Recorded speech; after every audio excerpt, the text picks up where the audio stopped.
And welcome back to the X Zone. I am Rob McConnell. We're coming to you from our broadcast center and studios in Hamilton, Ontario, Canada.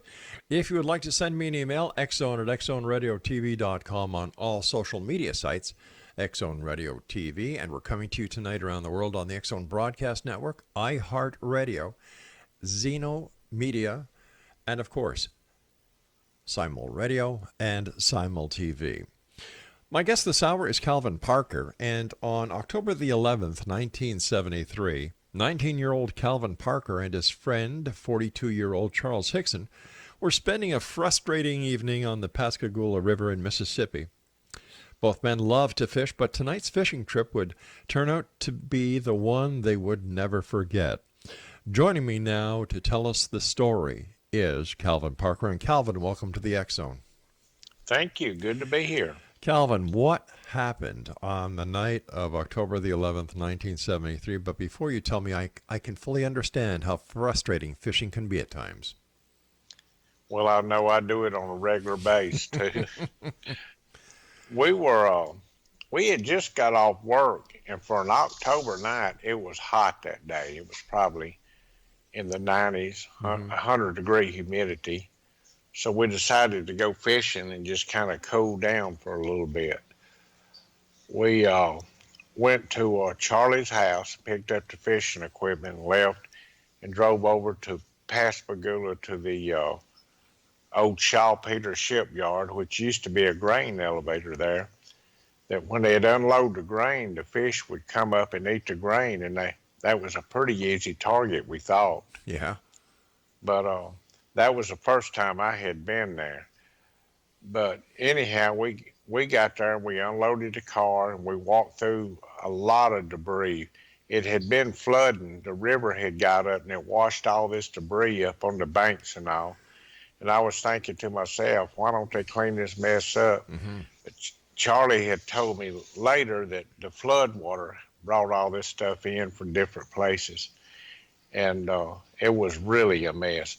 So time we walked down there, it was a good 15, 20-minute walk, just struggling through the trash and the debris and the marsh grass. We got there and we sat down and we started fishing. And I was looking over across the river, and there was a big Coast Guard cutter, and it was made out of steel. And I was thinking to myself, I wonder how all this floats. This thing's made out of steel, you know, it's hard to believe that steel floats. Well, about the time I was thinking that, I seen some lights from behind me coming across the water. It was kind of a blue, hazy looking light. And I thought, yeah, we're trespassing. Charlie done got us in trouble because we down here at an abandoned shipyard, not supposed to be here fishing. And it did have a no trespassing sign up. So I stood up and turned around and looked, and immediately I seen it wasn't the law there. It was some kind of craft, but the lights opened up then. It was a real bright blue looking light.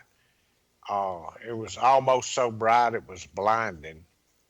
And it was just shocking, you know, when I first seen it. And I looked around to see if I could find a place to run or get away from it. And there was water on the left, water on the right, and of course there was water in the front. There was a lot of debris in the water right there where the old pier had been falling in. But it wasn't just a second.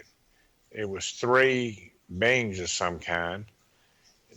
And they was probably halfway to us before I could make out anything about them because the lights were so bright, you know, you just squinching your eyes. But 2 of them come up, and 3 of them came up.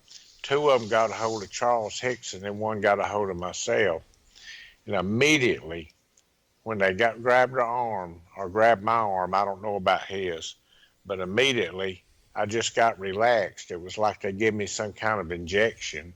Oh, no. So, yeah, I mean, but, you know, it took the fear away, so that helped because it was kind of scary right there for a minute. So when they grabbed the arm, I just immediately relaxed. But I was levitated up, and the only thing I could do was think, how does this keep from breaking my arm off? But we went back across this trash. We was floating probably 2 foot off the ground, and we just cruised across the top of this trash and all. And I couldn't see Charlie because I couldn't turn my head. I couldn't do nothing but just look straight ahead. So you were kind of paralyzed. I was paralyzed, Wow. yes, sir. Because I caught myself wanting to turn around and look and Sure. see somebody was with me or if Charlie was there or what else was going on. But I couldn't. But my memory was good. I mean, I could see really good. And it just took us aboard a craft, and immediately he took a left turn and then another right turn. And I was in a little room, and they laid me on a table. I say they laid me on a table. I don't know if it was a table or not. I don't know if we just suspended there. Mm-hmm. But I figured it was probably a table at about a 45-degree angle.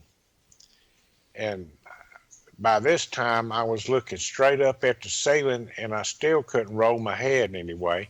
I was still fairly relaxed, and something came out of the ceiling about the size of a deck of cards, and it got to my head, and it clicked on the front, it clicked on the side, clicked at the back of my head, it clicked on the other side, then it went back into the ceiling. It was 4 clicks there. And this big ugly thing that was standing there in front of me, and I figure he was a robot or a soldier of some kind. He knows he was big and ugly. He just left the room. And when he did, this smaller humanoid creature came out, or I call it a creature. You know, I think it was a she, not for sure. But this smaller being came out, Mm-hmm.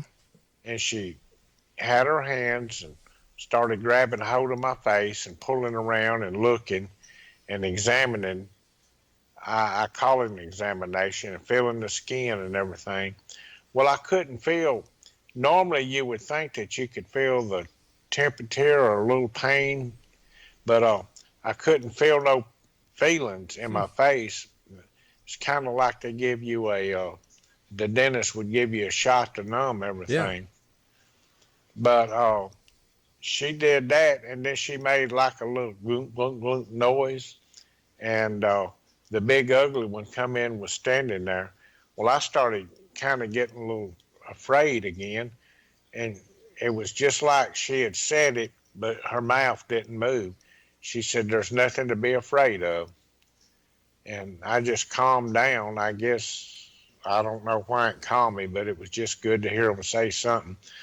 But the whole time I was laying there, I was thinking, you know, I could probably, if I could move, I could take her, I could grab her around the neck, and we'll run out this door, and I'll have me, whoever this is, and make him do some answering. So anyhow, she went back into another little room, and the big ugly one was there, and he grabbed me by the arm and floated me back out to the river, and he put me down facing the river. I was standing in standing motion with my arms stretched out across the river. And this is when I heard Charlie, Calvin, you okay, son? You okay? And I heard that plane, and I turned around to look to see what was happening. Well, they was already on their way back to the ship and got into the ship, I mean, just in a few seconds there. And the door closed, and a real bright light left and went away. And then that thing just kind of made a little zipping noise and picked up off the ground and left. I mean, you just really couldn't see it. It's so fast. How long do you figure you were, from the time you first saw this craft to the time that they returned you? How long do you think the time period was?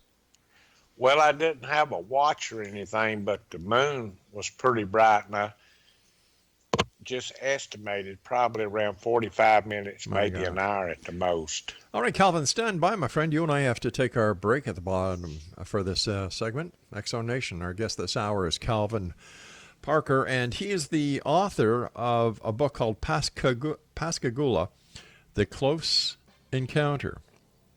Fascinating story. We're going to find out more about this encounter and what happened in the days, weeks, months, and years that followed. This is the X Zone. I am Rob McConnell. We're coming to you from our broadcast center and studios in Hamilton, Ontario, Canada. Don't forget, you can always find out what we're up to by going to our website at www.xzoneradiotv.com and check us out on Simul TV in the X Zone TV channel by going to www.simultv.com. Calvin Parker and I return on the other side of this break. Don't go away.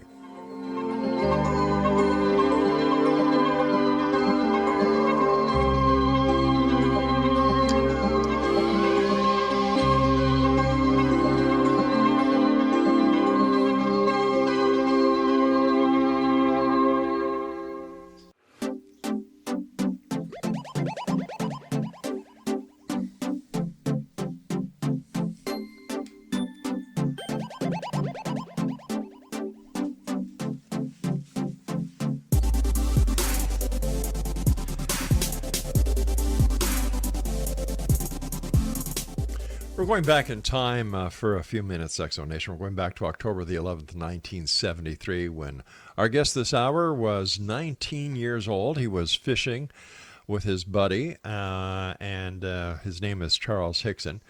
Something very strange, unusual happened, as you heard in the first segment.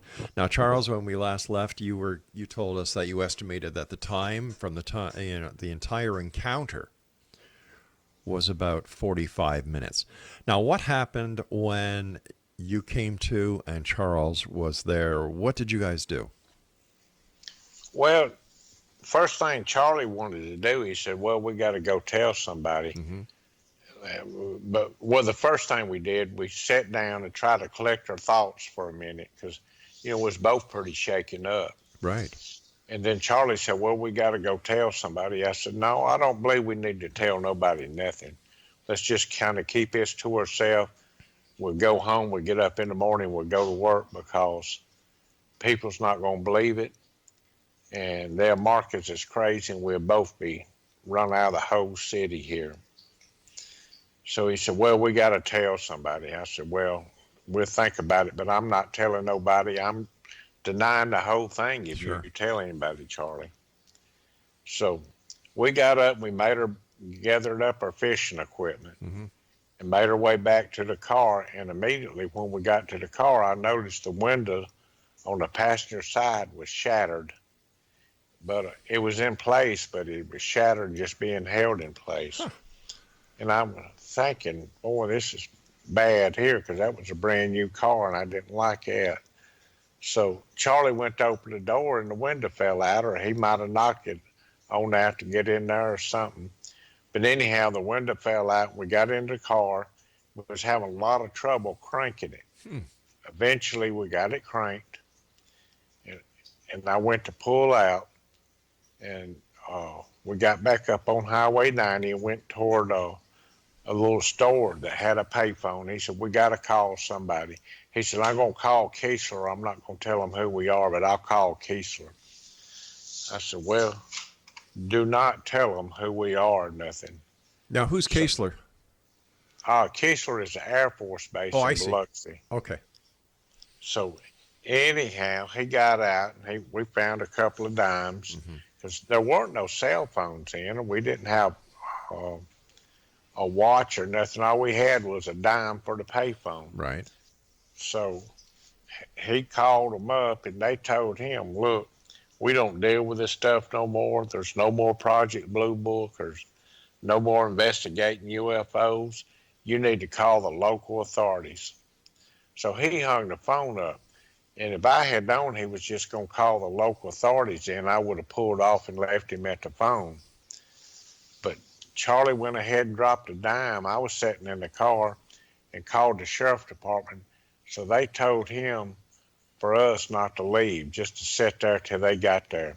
Because they figured, they got two drunk rednecks over here just dreaming up a story. So when they pulled up, there was two of them pulled up in the car. One went to each side of the car, and they looked in the car.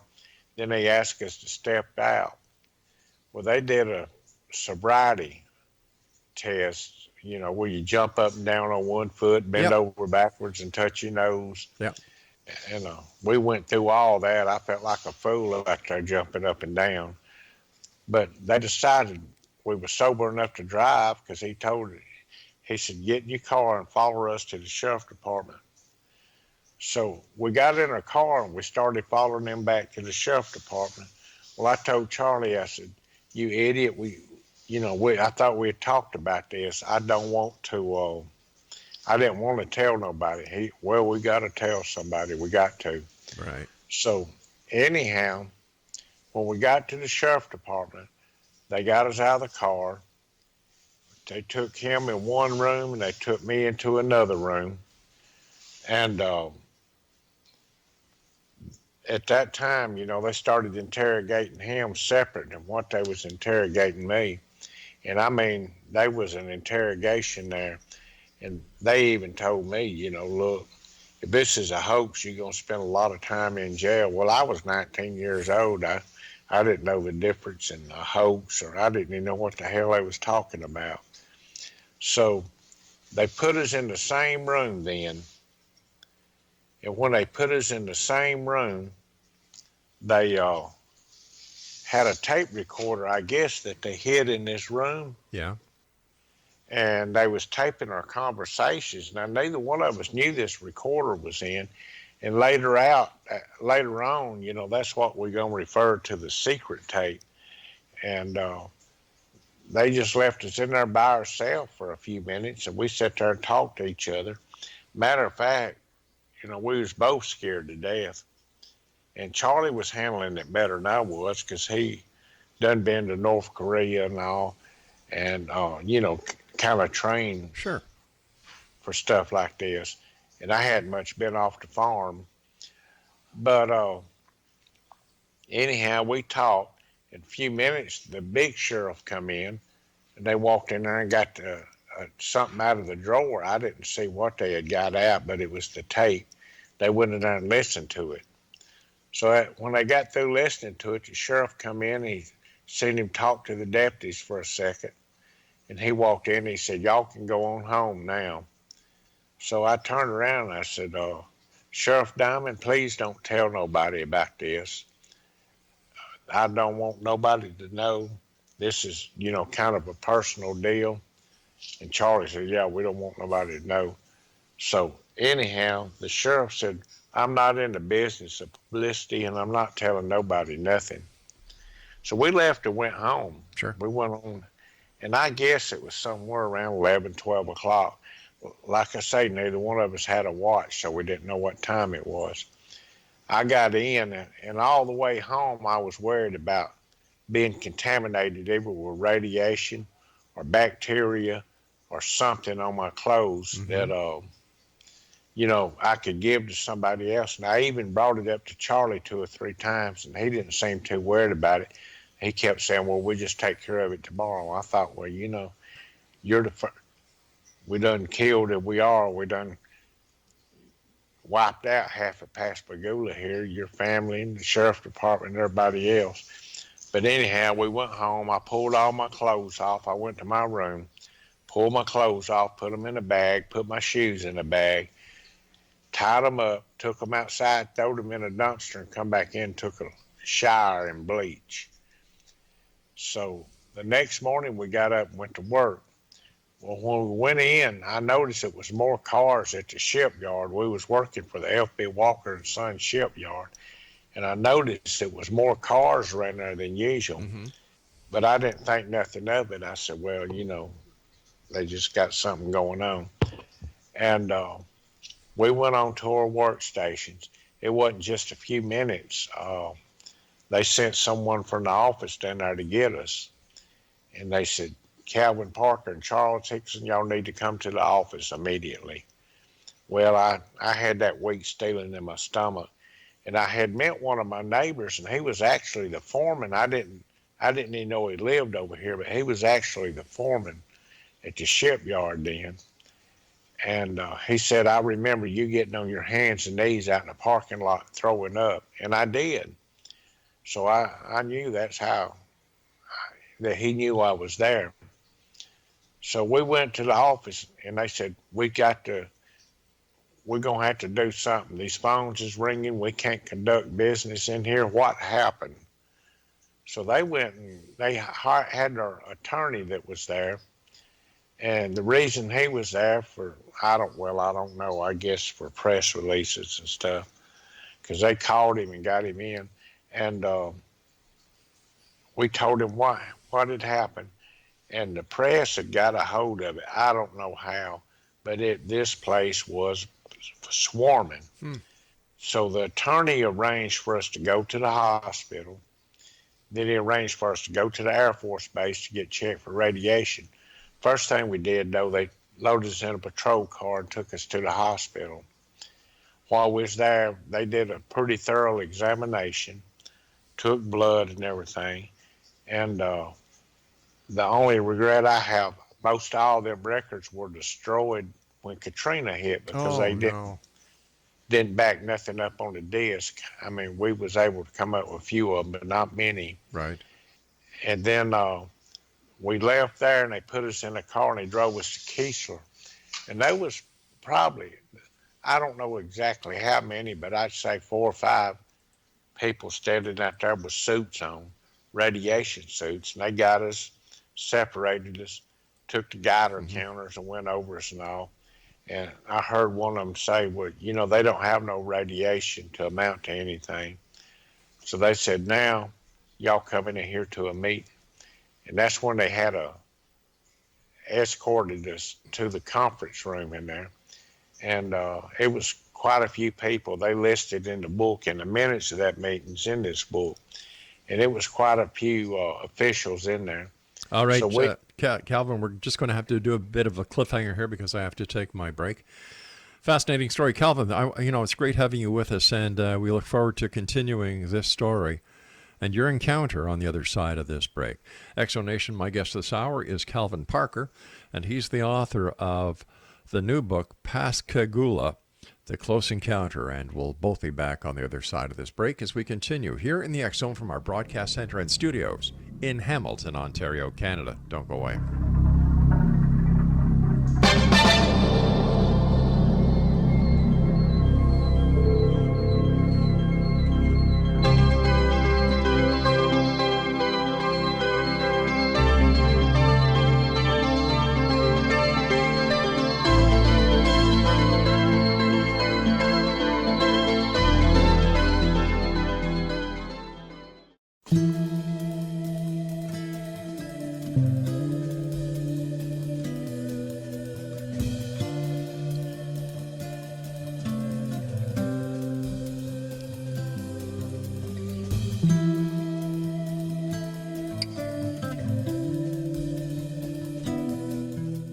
Exonation, my guest this hour is Calvin Parker. He is the author of Pascagoula, The Closest Encounter. This book is available on Amazon.com right now.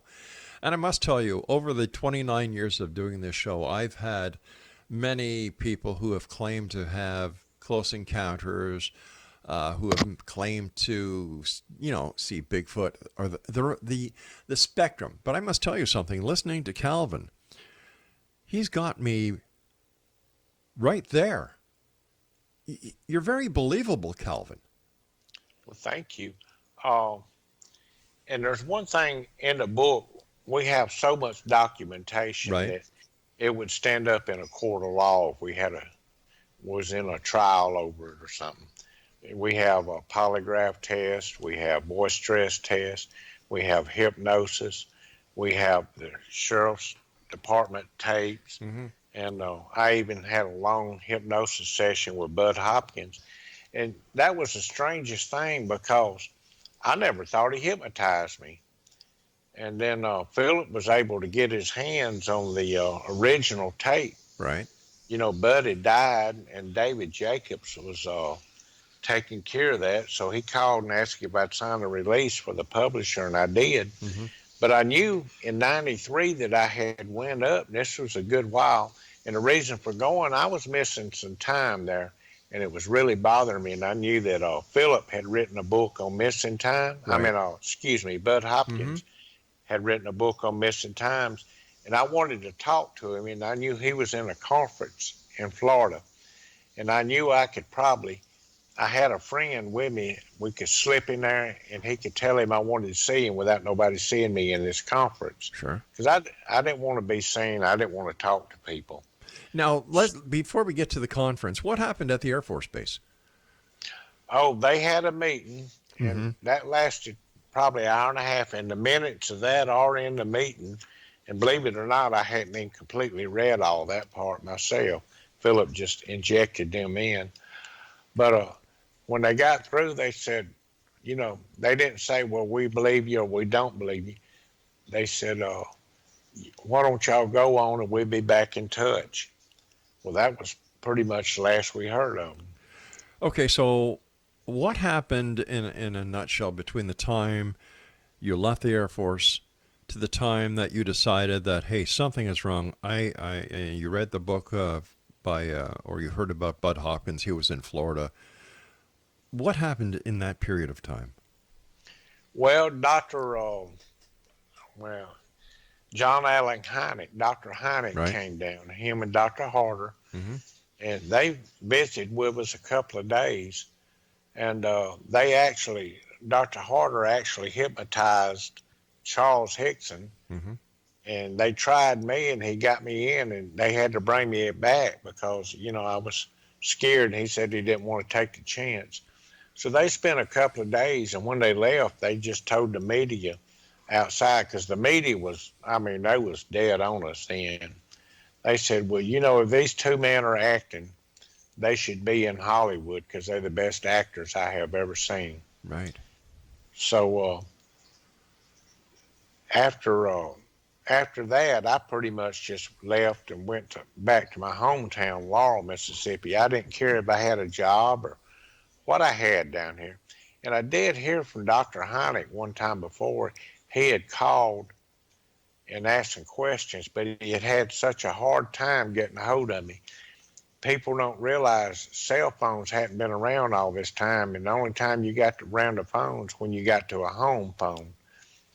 And usually you was on a party line, and you had about 6 people listening in. Yeah, I remember those. I know used to we'd leave going out, and you'd see your phone would ring. You had 1 or 2 rings, and you had a certain ring, and they'd have to answer. And then if you picked it up and was going to talk, you'd hear about 7 more clicks picking up, listening in to you. So I didn't like talking that much on the phone. Right. But I did take a call from Dr. Hynek, and we was planning on getting back together again. He said, I really need to talk to you. And then that's the last I heard of him. I don't know what happened. If maybe he got busy. I don't even know when he passed away. So anyhow, we left it at that. And I went home, and then I got another job, started working. And one day I left going fishing, and I told my wife, I said, I'll be back by 3 o'clock this evening. I'm going to the Cat Island. I'm going to do a little bit of fishing, and I'll be back before dark. Well, she fixed me a lunch, and I got in the boat, and I left. It's about an hour trip over there. And when I got there, I remember starting to fish, and it was probably before noon, because I was sitting there thinking about, well, I'll just go ahead and eat my own lunch. And next thing I knew, it was 3 in the morning.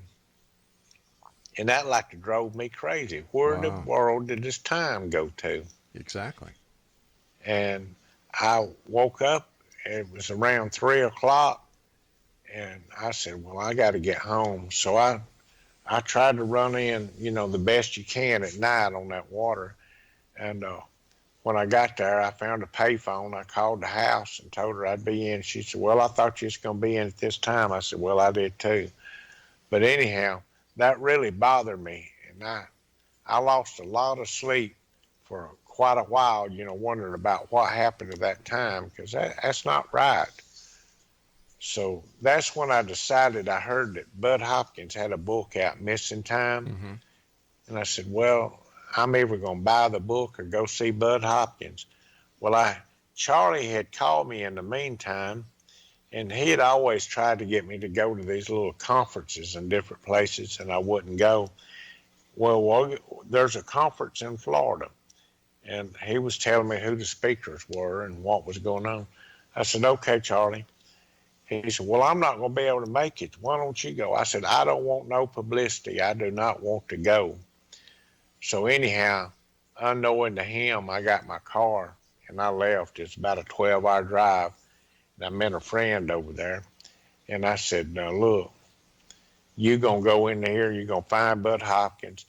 And he knows my name, I think.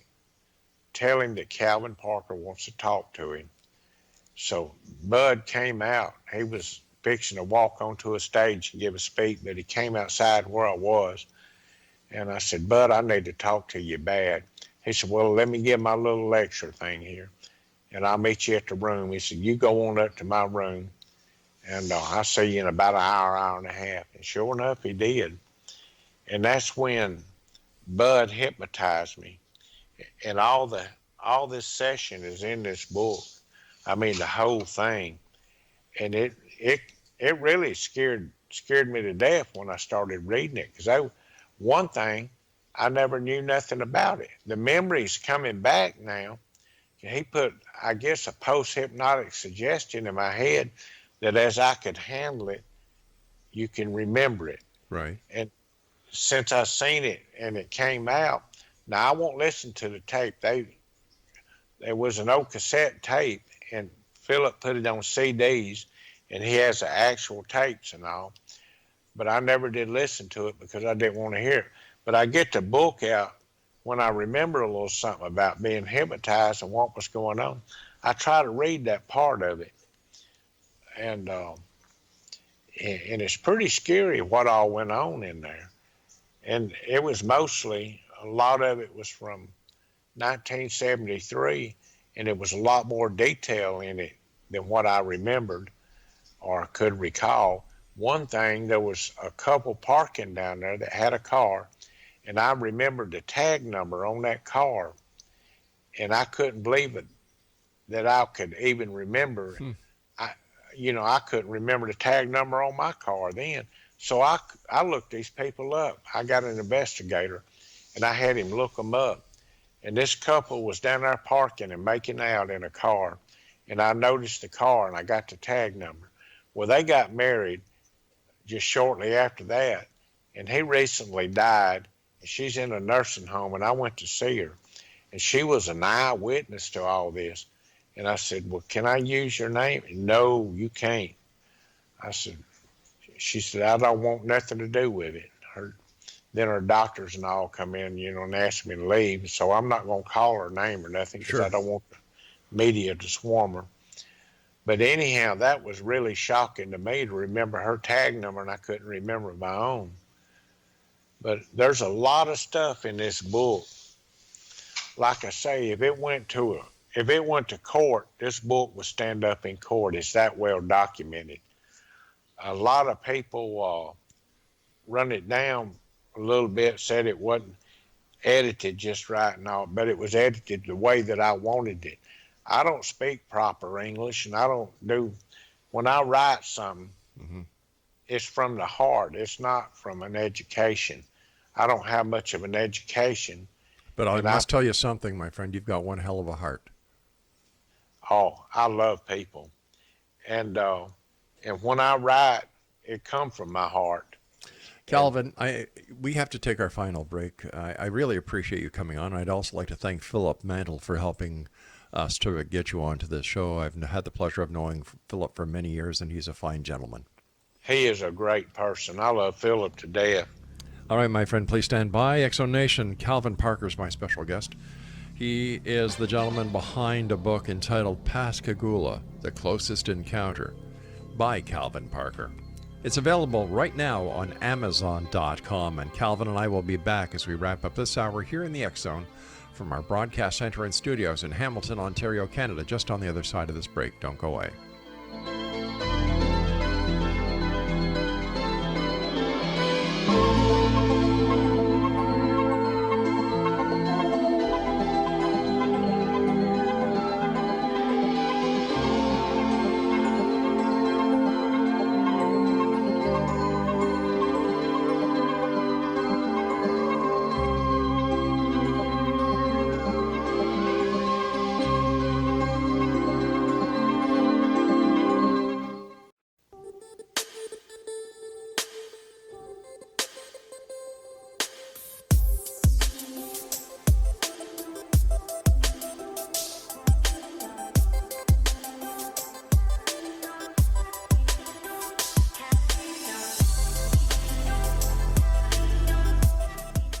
Exonation, Calvin Parker is my special guest, and Calvin is the author of Pascagoula, The Closest Encounter. It's available on Amazon.com. And first of all, Calvin, I'd like to thank you so much for coming on the show and sharing your story with us here on the X Zone.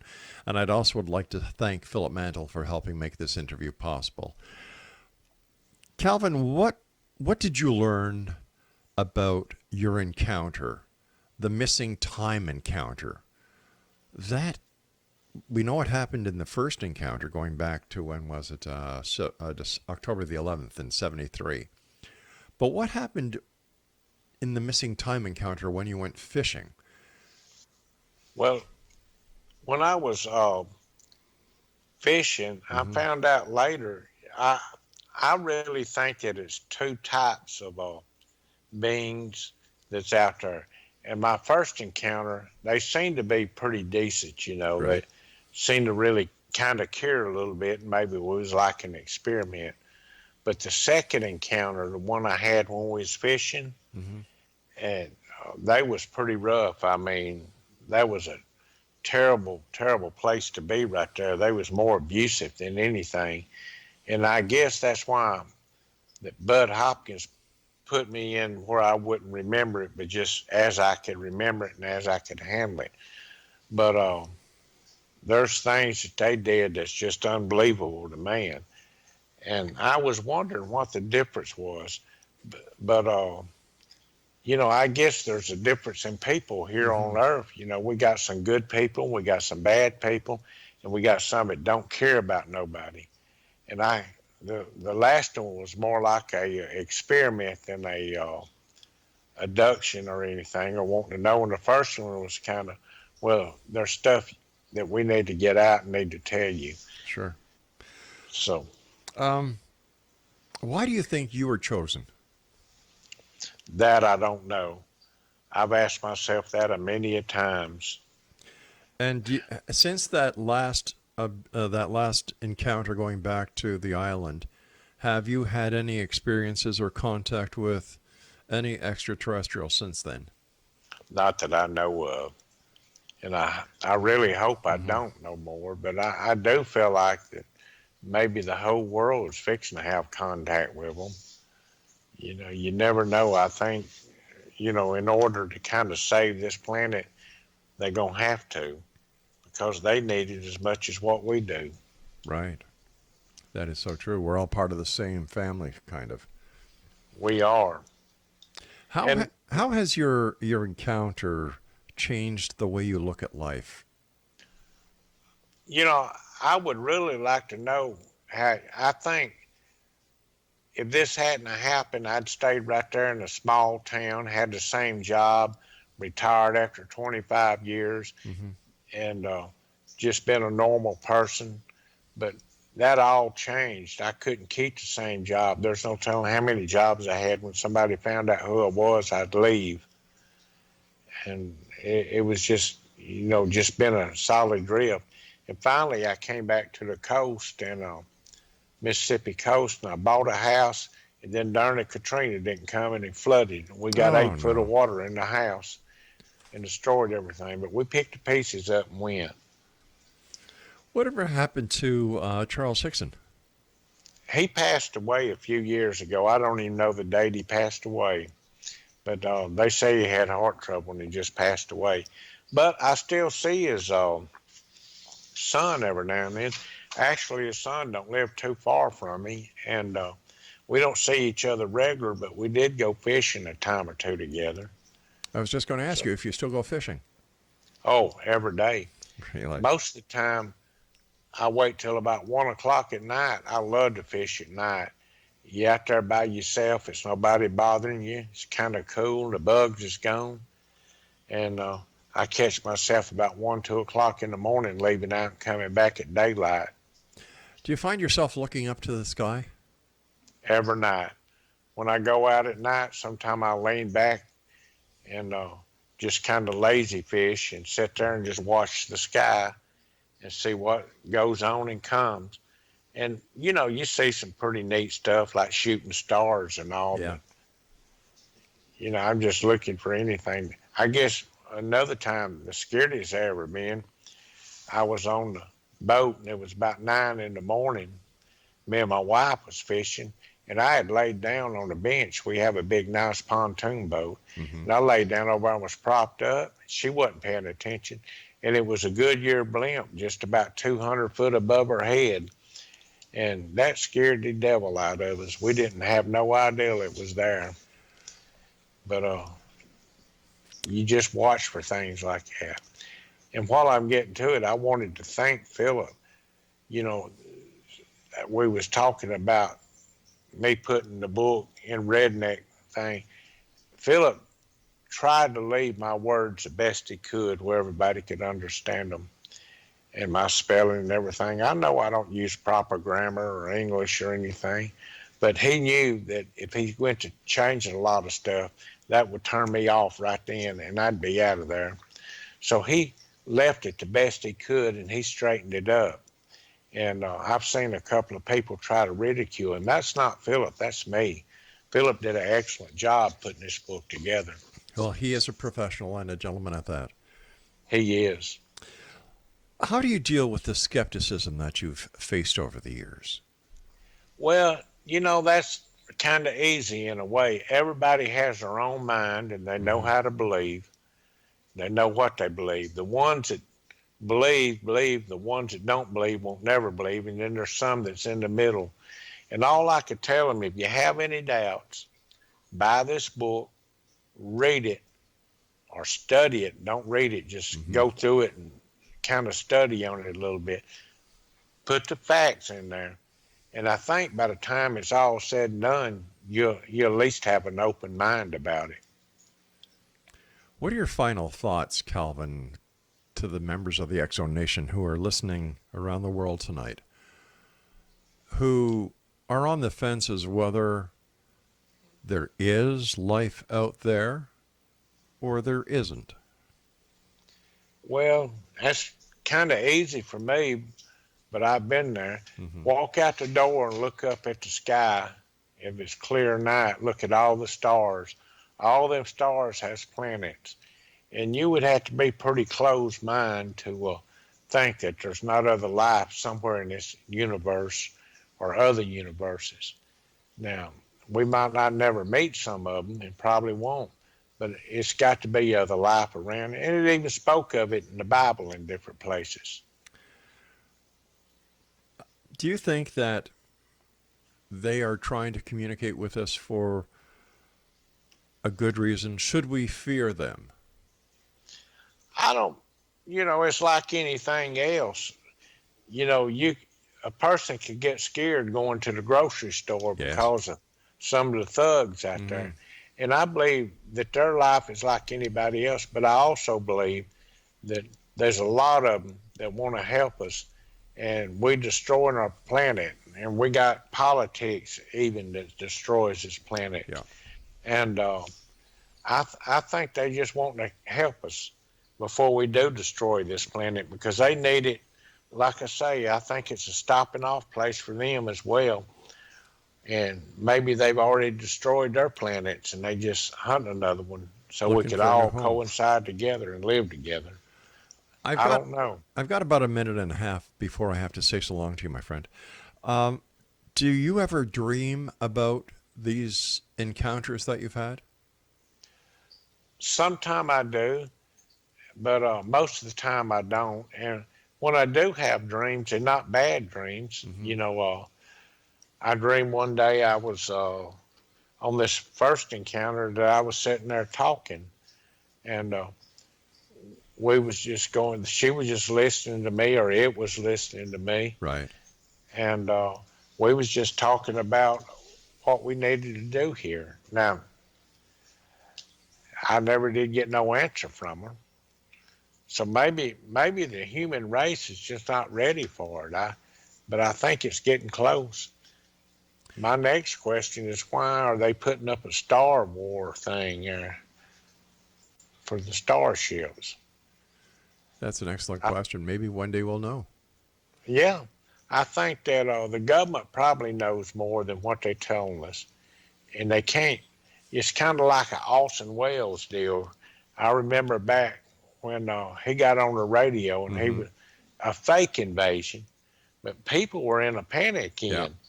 and I think the government might have learned a lesson from that. And they're not going to cry wolf and get everybody in a bad panic. Calvin, the time has come, sir, when I must say so long to you. I want to thank you so much again for joining us tonight. It's been a great pleasure talking to you. And I hope that we have the pleasure of having you on the show again someday.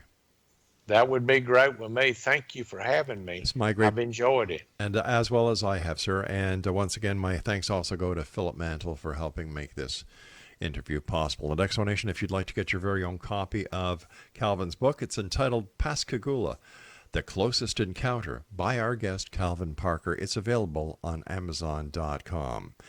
I'll be back on the other side of this break with the news as we continue here in the X Zone from our broadcast center and studios in beautiful Hamilton, Ontario, Canada.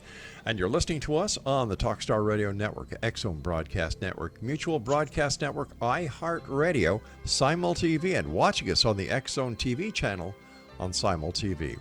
I'll be back. Don't go away.